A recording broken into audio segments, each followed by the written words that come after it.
Growing up during the reign of Xbox Live lobbies and first-person shooters, the only times I ever heard any mentions of queerness in gaming, they were aimed at me in the form of slurs. It was made uncomfortably clear to me from an early age that I was not welcome in this community, over and over and over again.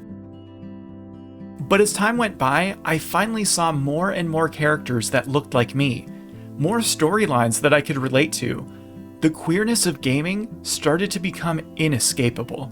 We were popping up everywhere, not always from the most compassionate perspective, and we can't ignore instances of pandering to the gay dollar. But I guess that begs the question, are we actually welcome here?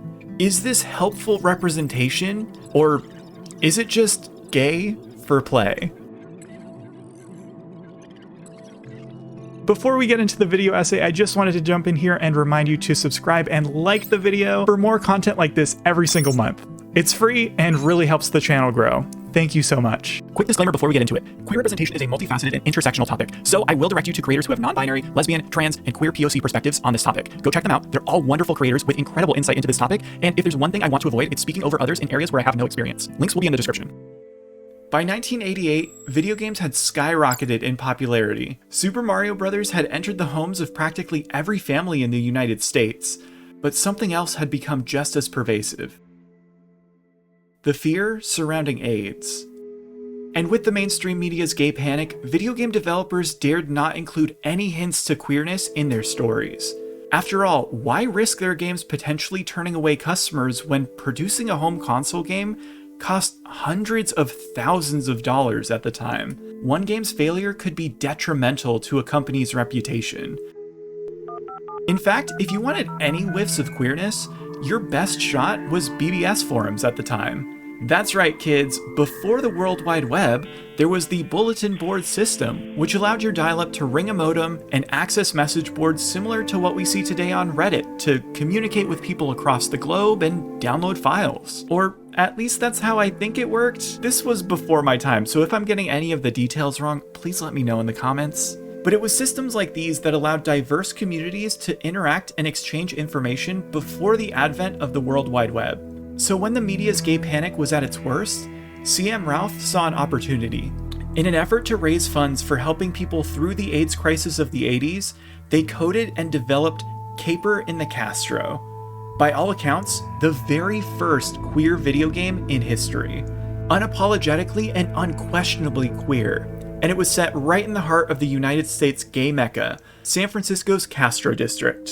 This charity-wear murder mystery followed a lesbian private eye on the hunt for her kidnapped friend and drag queen, Tessie LaFemme. And exploring the various locales in the inky Castro streets had the player meet queer NPCs to uncover clues about the mysterious disappearance. The game raised awareness and money for AIDS-related charities at the time, becoming a milestone for our community. But once it was time for the game to be published for commercial sale, a few alterations had to be made. And by a few changes, I mean basically every detail of the game. To make the game viable for a general consumer market, CM Ralph was forced to rename it Murder on Main Street, changing the characters' names and removing any hints of queerness. This version of the game was sold and published by Heiser Software through mail-order catalogs for a limited time.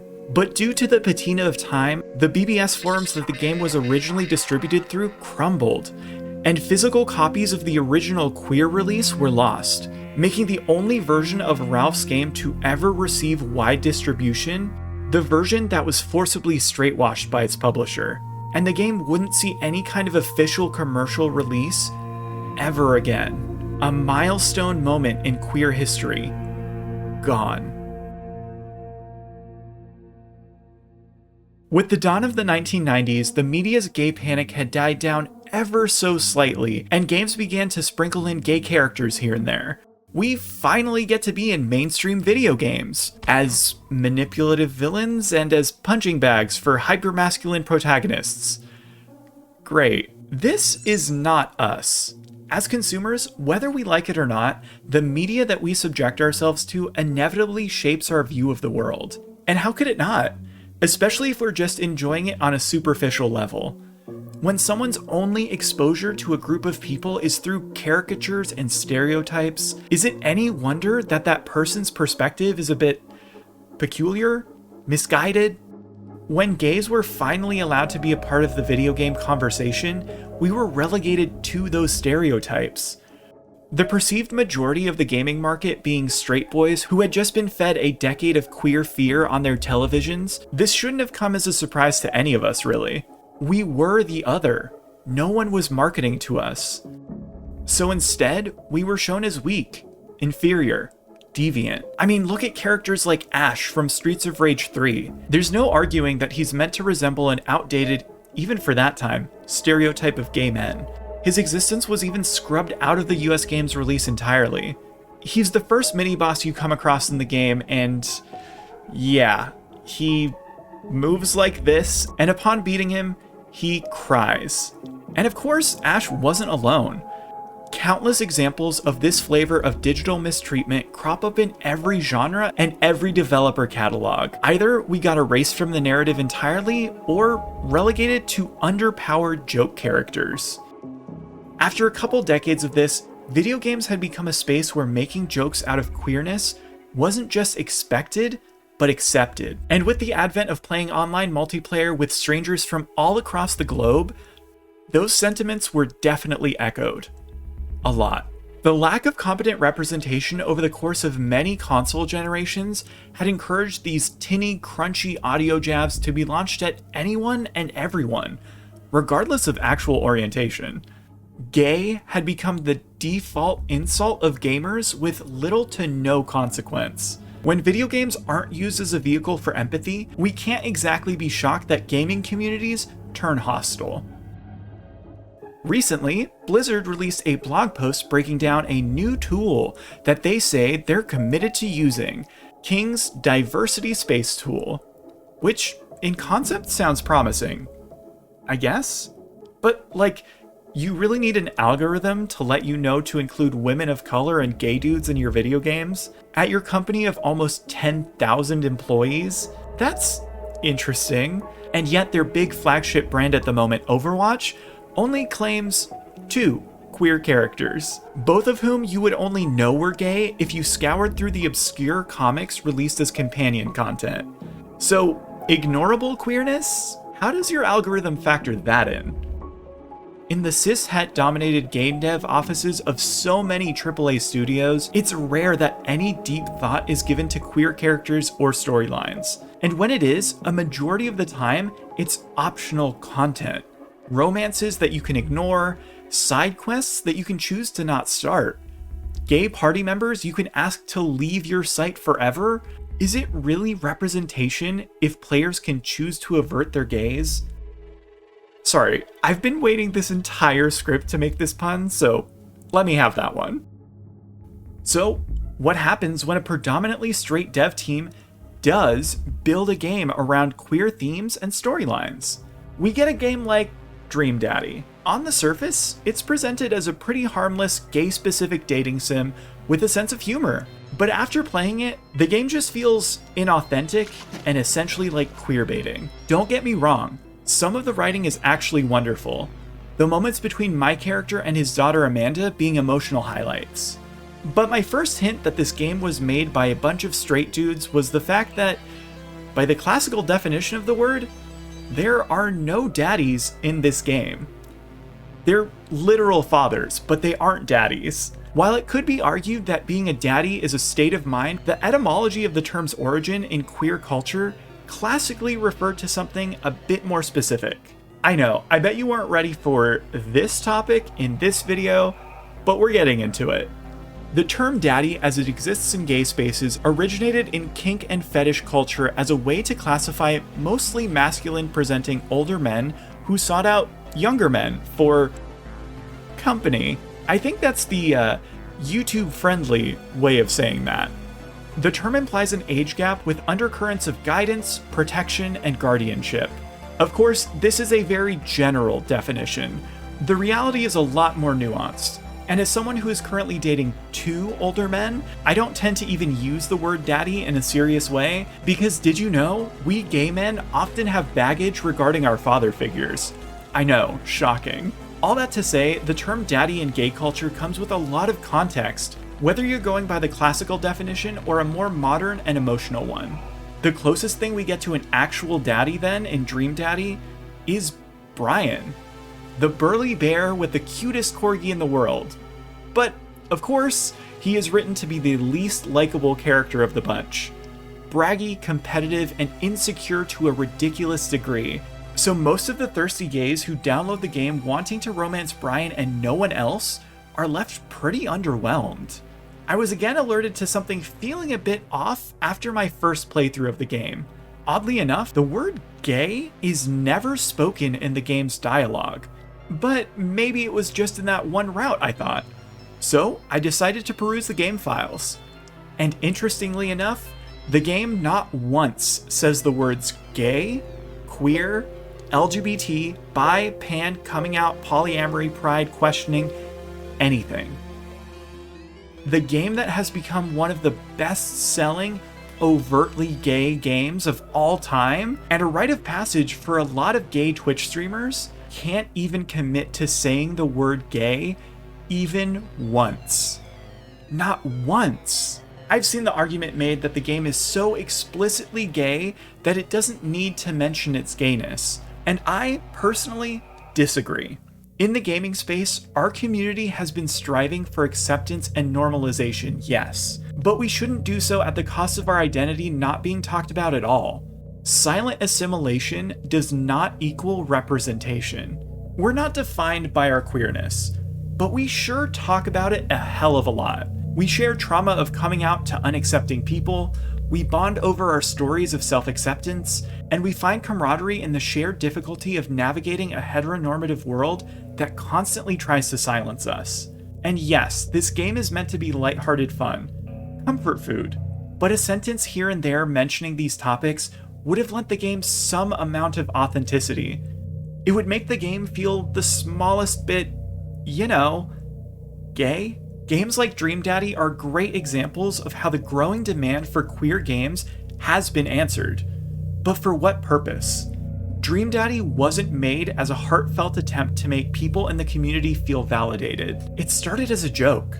And after that joke picked up steam, the largely heterosexual dev team at GRUMPS pocketed a lot of sparkly gay dollars, which feels even more uncomfortable when put into the context of how queerness has been handled by the game GRUMPS in the past.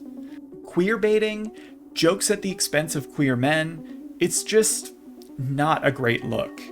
It's indicative of a trend over the last decade in gaming though. Queer representation seems to often be used as a way for straight creators to cash in on rainbow washing.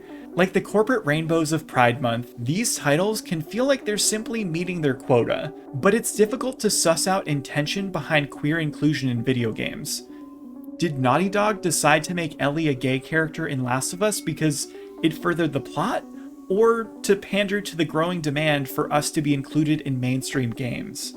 There's no way to really know, especially with larger AAA corporations. Is it possible to champion empathy when greed is your motivator?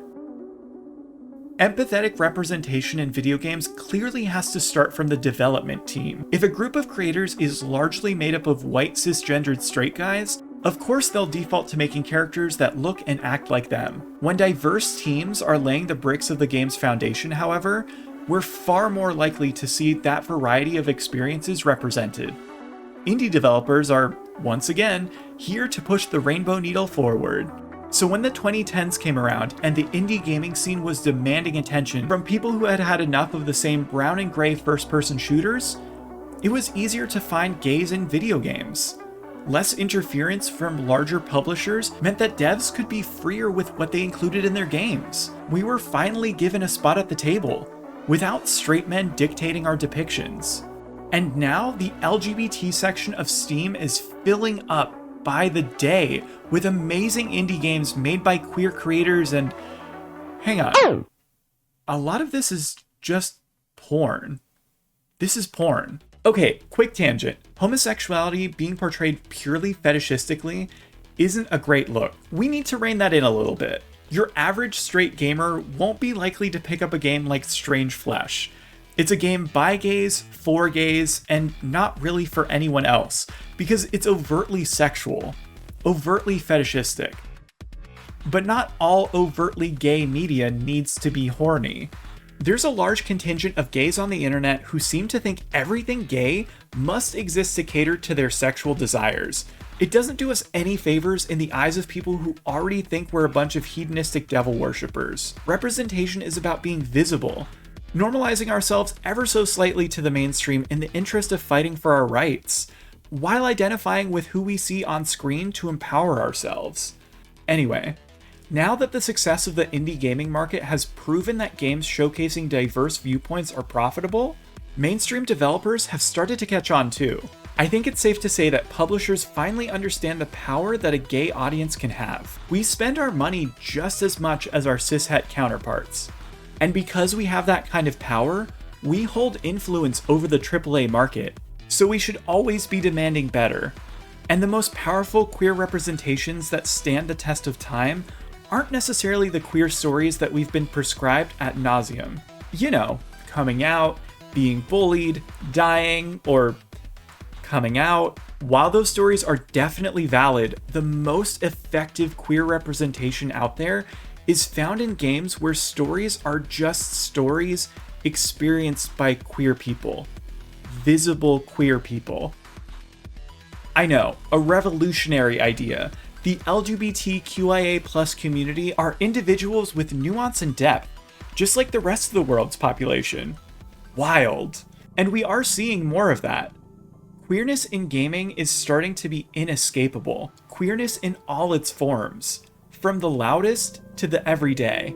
If the increased number of, get your woke shit out of my video games, tweets from alt-right weirdos on Twitter are anything to go by, I'd say we're doing something right. Let them stay mad while we become more and more visible. The queer media we grew up with was riddled with pain and suffering.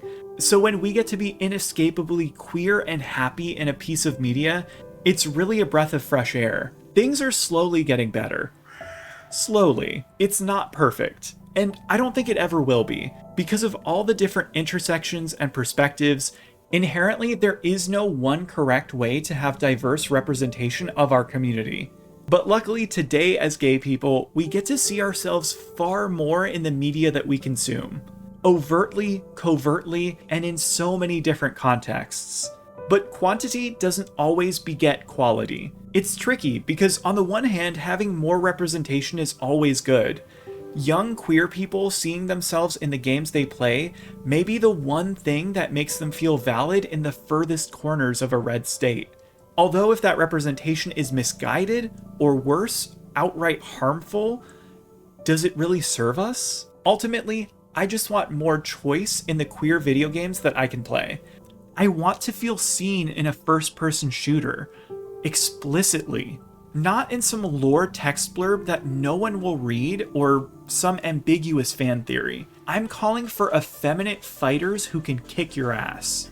I want all the gays in a story to survive till the end. I want more games starring trans guys and fiercely non-binary characters. I want that on-screen kiss between two men, no fading to black. And I want queer video game developers to be given the spotlight to make those games. I want more from my queer media. Don't you? Hey there, thank you so much for watching the video. I really appreciate it. Let me know down in the comments, what is your favorite video game that features overt queer representation? And while you're down there, give the description a look as well. I've linked a lot of LGBTQIA+ video essayists who have different perspectives from me on the queer representation topic. Please go support them. But yeah, I hope you enjoyed the video essay, and if you did, please hit the like button down below and subscribe to the channel. I put 40+ hours into these video essays every single month to release them on the first Saturday of the month. And your support would really help the channel grow. thank you so much. Speaking of helping out, thank you so much to my monthly supporters over on my Ko-fi page. Voxamandius, Puzzled Monkey Tree, Oyster Milk, Dear Papaya, Mumpow, Nightmare God, Beanfiello, Damn Amazin', Alien, Veltwalker, and a Werewolf. It's monthly supporters like these that help the video essays get made every month, so if you also want to help your local gay video essayist, you can do so on my Ko-fi page for as little as $4 a month. The link is in the description. You'll get shoutouts at the end here, extra content throughout the month, behind the scenes looks, and sneak peeks at upcoming video essays. Also, if you want to check out any of the games that I mentioned in any of my videos, there are always affiliate links in the description. It supports the channel and queer charities at no extra cost to you. Plus, they sometimes have sales that Steam doesn't have, so they're worth a look. Anyway, again, thank you so much for watching the video and supporting me. I really appreciate you all, and I'll see you in the next video essay. Bye!